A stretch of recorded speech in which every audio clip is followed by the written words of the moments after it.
Welcome to Kidmissing TV. I am your host, Angelina Wilson. There won't be a poster for this one. This is more of a history, like I like to do. I like to do historic cases. And in this case, there is no need for a poster because no one's missing, no one's murdered, although it was still a crime. The Walter E. Fernald Development Center was located at 200 Trapello Road.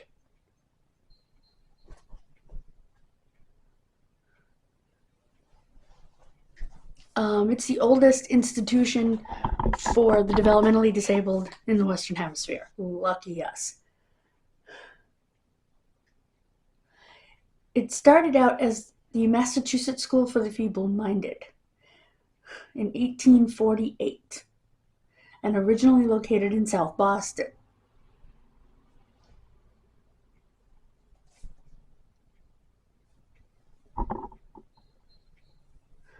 The man, Samuel Gridley Howe, who founded it, also was an abolitionist and a reformer, and he founded the Perkins Institute for the Blind. His wife, Julia Ward Howe, wrote The Battle Hymn of the Republic. So, trying to give you some background on the place, the people, the intent.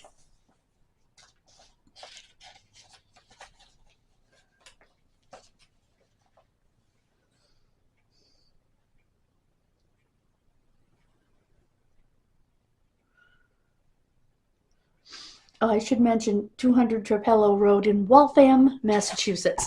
Now, that is the very same road where the National Archives is located. Been there many times.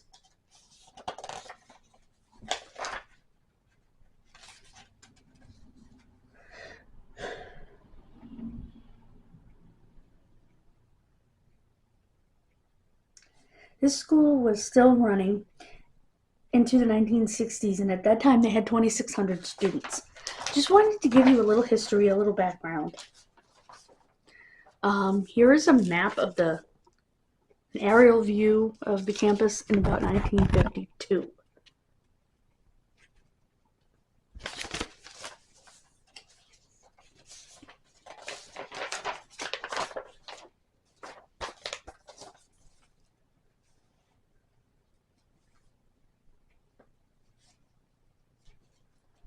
And it was eugenics that was responsible for putting away our handicapped.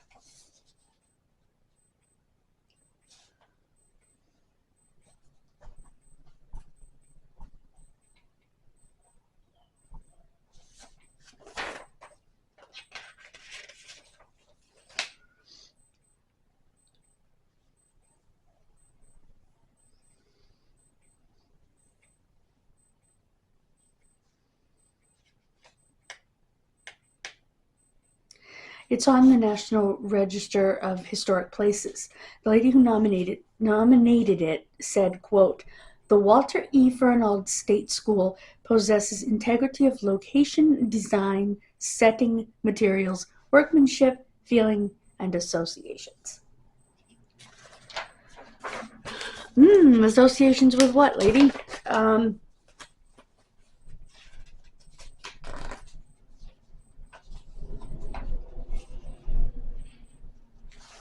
Now to the case. The hospital sat on 186 acres and housed the disabled. In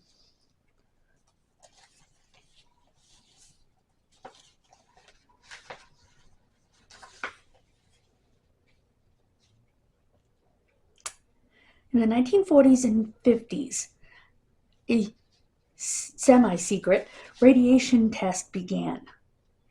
Overseen by researchers, I'll get the word out one of these days, from Harvard and MIT, the Massachusetts Institute of Technology, with funding from the Quaker Oats Company.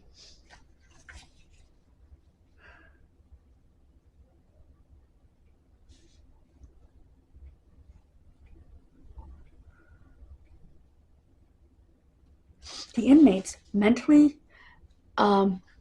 disabled or not, were incentivized by joining a science club,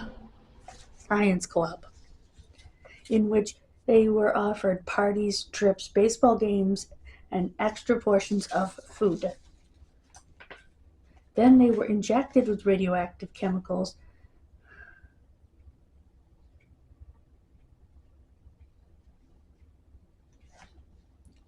They got consent from parents by sending them a letter saying the boys were joining a science club where they would get field trips and, goodies. It didn't mention, oh, by the way, we're going to turn your kids into,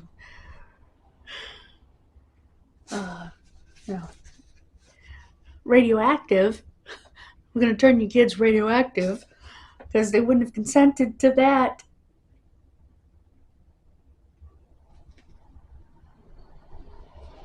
As many as half of the people at Fernald were of normal intelligence that were taken in because they had no one.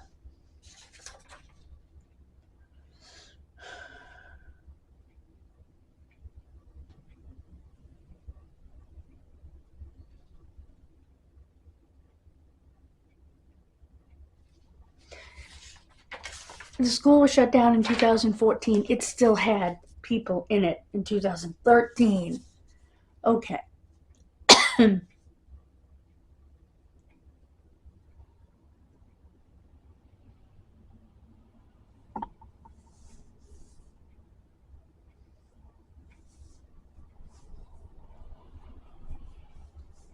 Okay.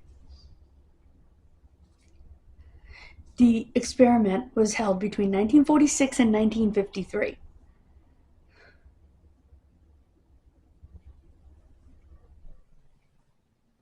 They gave them tracer doses of radioactive isotopes. There were documents that the United States Department of Energy were able to obtain in 1994, and these are the bullet points from the document. The experiment was conducted in part by a research fellow sponsored by the Quaker Oats Company. Part of the study involved adding radioactive iron and calcium into oatmeal and milk, then feeding the mixture to Fernald students. MIT professor of nutrition Robert S. Harris led the experiment, which studied the absorption of calcium and iron. The boys were encouraged to join a science club, which offered larger portions of food, parties, trips to Red Sox games. There were 57 club members. They ate the iron-enriched and calcium-enriched milk and cereal for breakfast.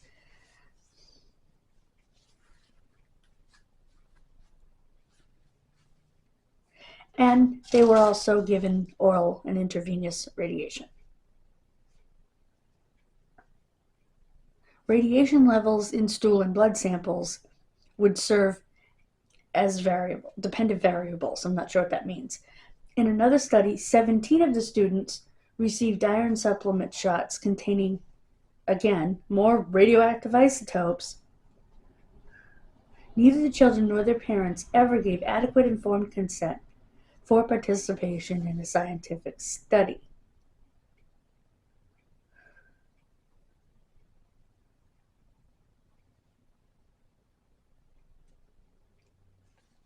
Now, in their feeble attempt at a defense,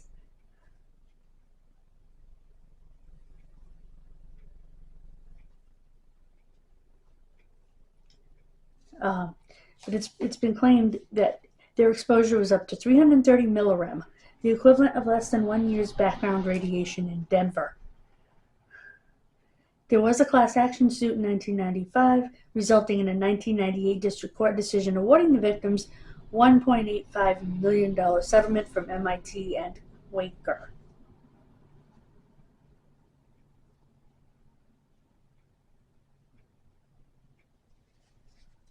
They also did another little experiment which wasn't mentioned in the other video and I had never heard of. They did studies of thyroid function in patients with Down syndrome and their parents. It shows that their iodine metabolism was similar to normal controls. So it got them nothing.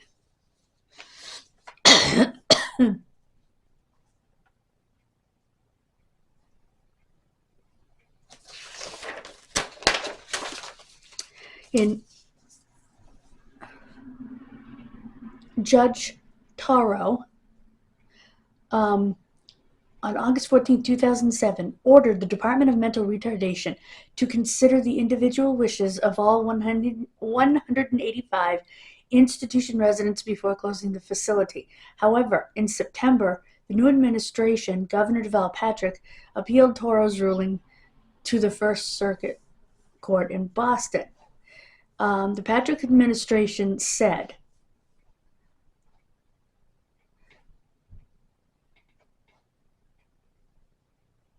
that the institutions he named Fernald, were too expensive to run and they could get better care in the community. I like you already.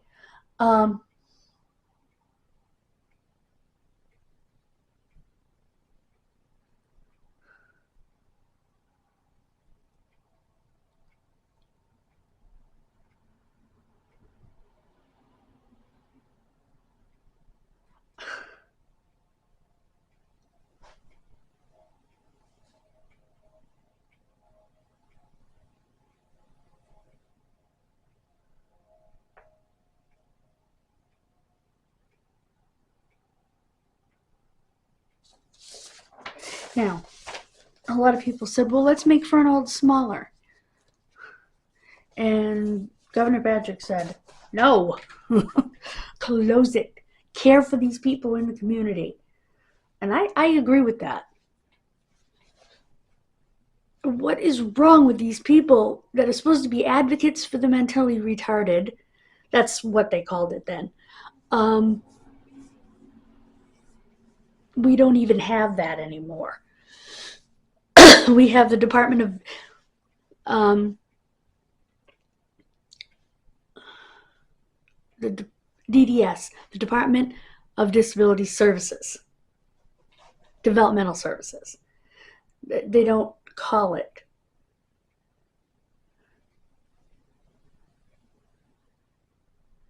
what they used to call it, which was the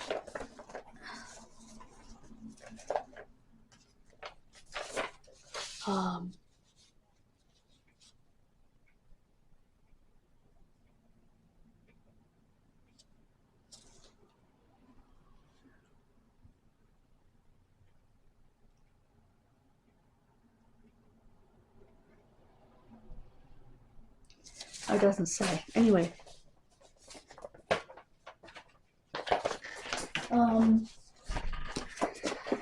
But yeah, there were definitely people who wanted Fernald to stay, and I, for one, am glad it's gone. I know somebody who went to the other state school, as it's called, very loosely. She couldn't read or write or barely talk. She was brought home by her brother at her mother's behest, and he kept her the rest of his life. By the time he sadly ended his life, she was older. I guess she went to live with her sister and then ended up in a nursing home. She was old. But she went to the other state school. Why can't I remember the name of it? Hold on.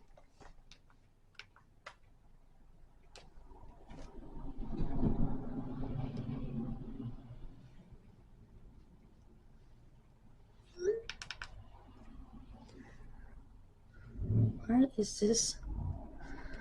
Still in sleep mode.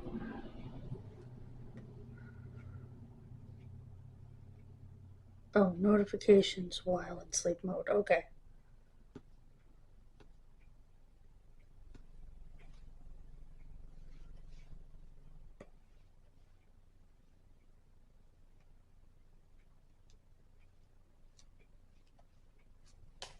Anyway, okay, what I want to do is look up the other school. I cannot remember the name of it, but I know they were a horrible place.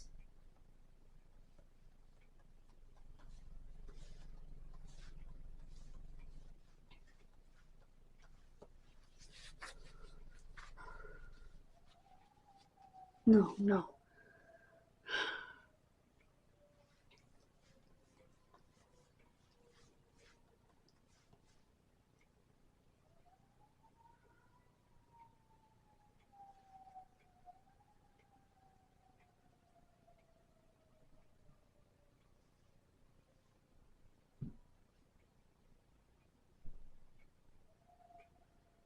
Ugh.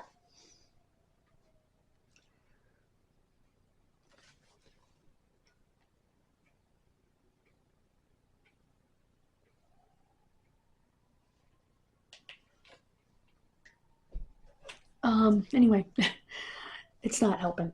So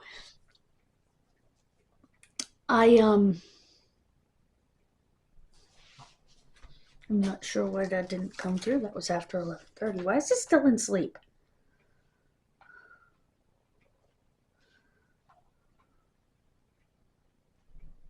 Off.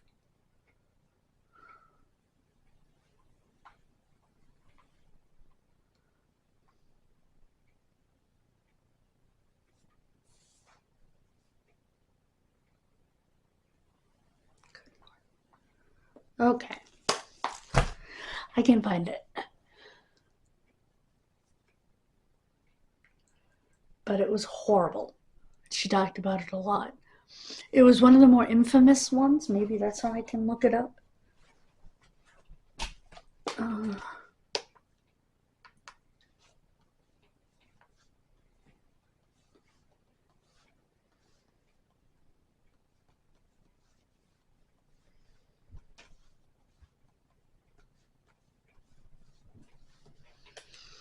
okay.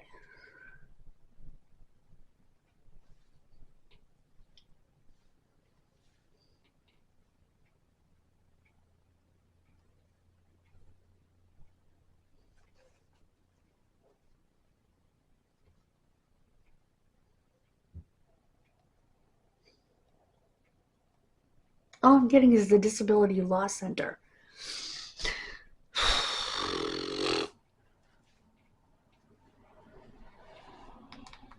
I'll figure it out. Wasn't Bridgewater? What? Oh, God. It was a horrible place anyway. So shutting them down was a good thing.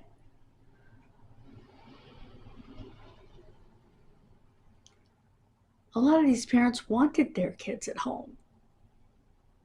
Not all of them, but a lot of them did.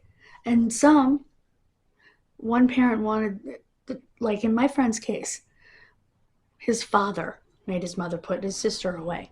When his father died, his mother said, "You go get your sister. Promise me she'll never go back to that horrible place." And he kept his promise. I'm sure there were a lot of situations like that. Ow. Coleslaw. Um, Sorry I couldn't find it.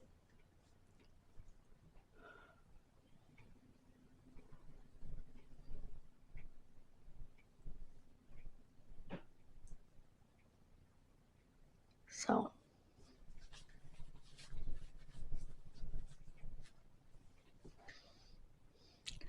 um, but yeah, most of those places were absolutely horrible. Willowbrook in New York. It wasn't just here in Massachusetts.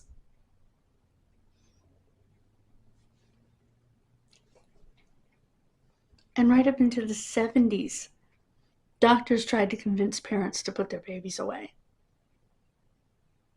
They tried to convince my parents to put me away because I would never walk or talk. And my parents were like, "Ugh," over our dead bodies.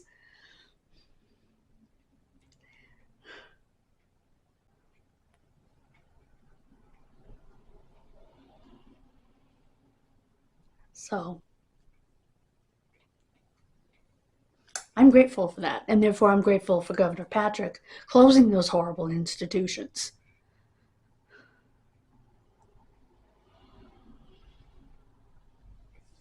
So, that were started by an evil movement